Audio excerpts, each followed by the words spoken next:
আজকে বছরের শেষে দাঁড়িয়ে আমি যে কথাগুলো বলবো, এই কথাগুলো তোমার রিলেশন, তোমার জীবন, তোমার অর্থনীতি, তোমার রাজনীতি, তোমার জীবনের যাবতীয় প্রবলেম, যে কোনো জায়গাতে তোমাকে হেল্প করবে।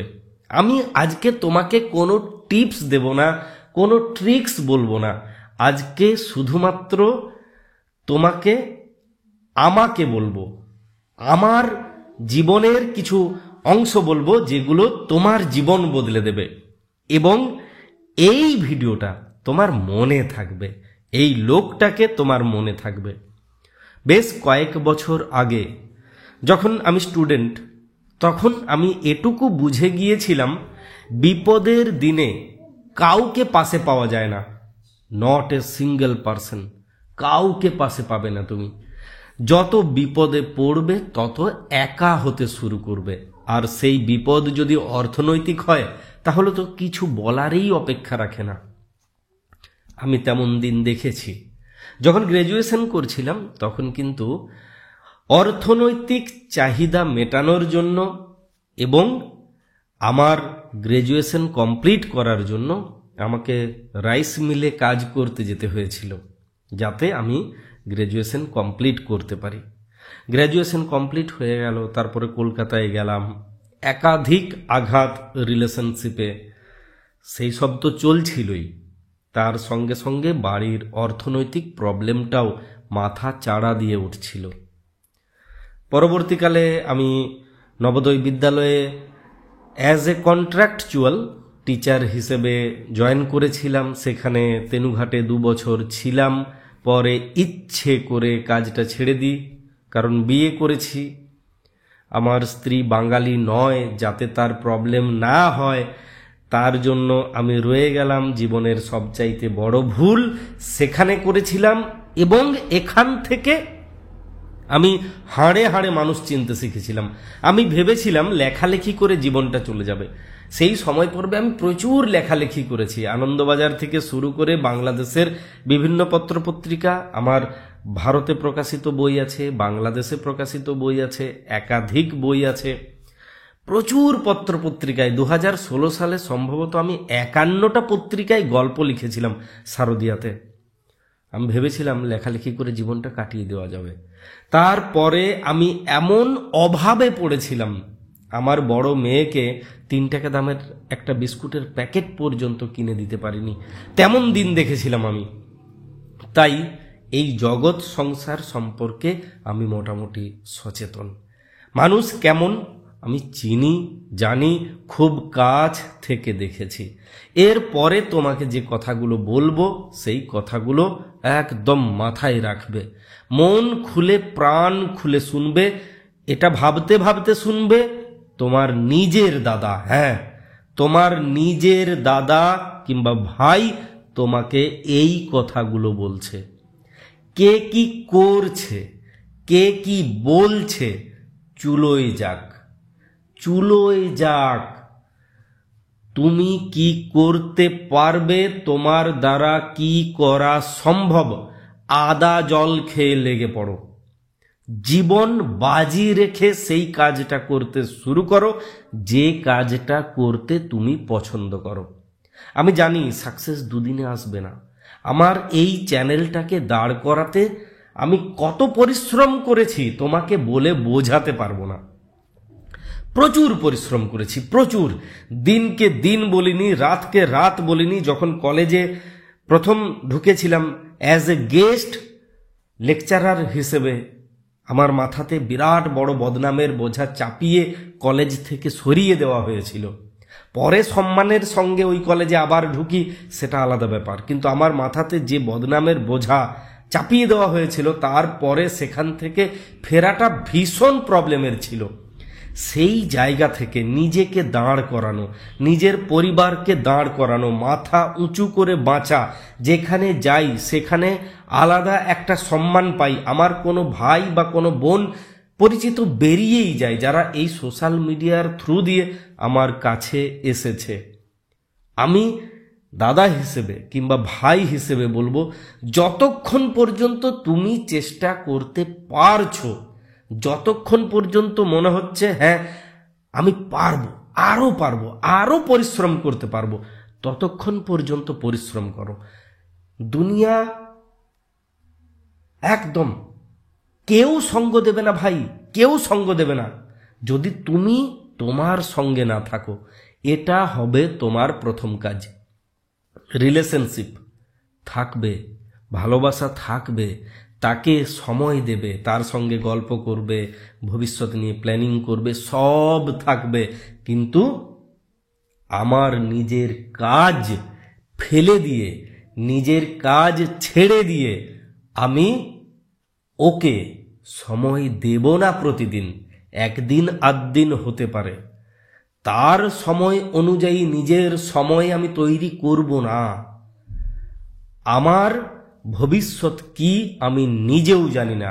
যে মানুষটার জন্য প্রচুর সময় দিচ্ছি, যে মানুষটাকে জীবন দিয়ে ভালোবেসে যাচ্ছি, যে মানুষটার জন্য আমি নিজের কাজগুলোকে অসম্পূর্ণ রেখে যাচ্ছি, সেই মানুষটা ভবিষ্যতে ফুরুত করে উড়ে পালিয়ে গেল। হাজার হাজার নয় ভাই, এটা লক্ষ লক্ষ মানুষের জীবনের গল্প। তখন তোমার আমার মতো ওই দিনগুলো মনে পড়বে, যে দিনগুলোকে তুমি আমি নষ্ট করেছিলাম, মনে পড়বে, স্বাভাবিক। তাই নিজের মূল্যবান সময়টা ছিনিয়ে নিয়ে অন্য কাউকে গিফট দেবে না, একদম দেবে না। তোমার ফাঁকা টাইম, তার ফাঁকা টাইম, সেই টাইমটা তোমাদের রিলেশনশিপের জন্য। তার আগে নিজেকে অস্ত্র বানানোর কাজটা তোমাকে কন্টিনিউ করতে হবে, করেই যেতে হবে, তাতে যাই হয়ে যাক। হয়েছে।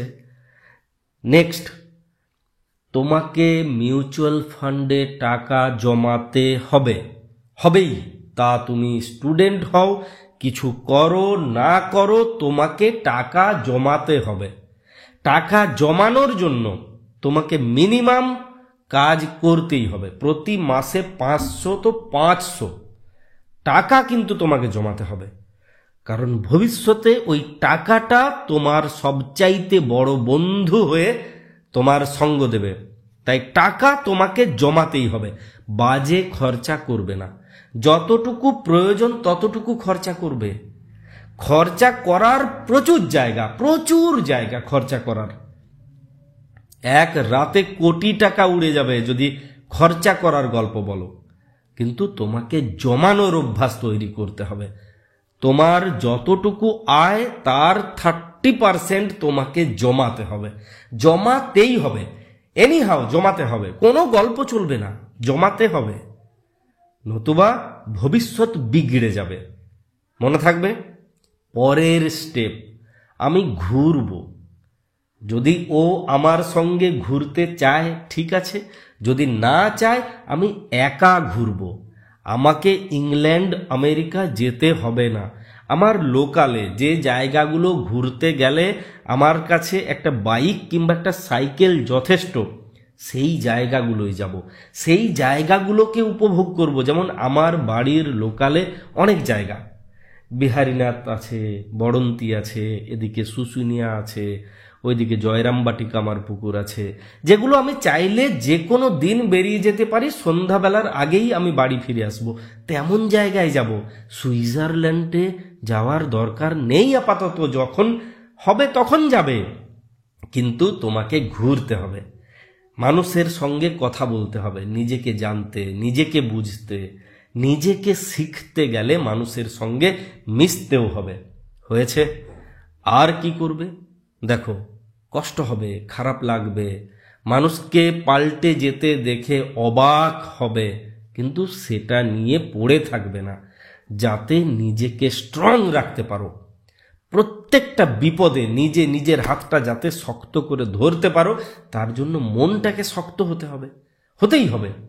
মন দুর্বল, শরীর শক্ত, কোনো লাভ নেই। মনকে শক্ত হতেই হবে। তাই শরীর চর্চা করার সঙ্গে সঙ্গে তোমাকে প্রতিদিন নিয়ম মাফিক মেডিটেশন করতে হবে, করতেই হবে। বৃষ্টি পড়ছে, করবে। প্রচণ্ড রৌদ্র, তাও করবে। খুব ঠান্ডা, তাও করবে।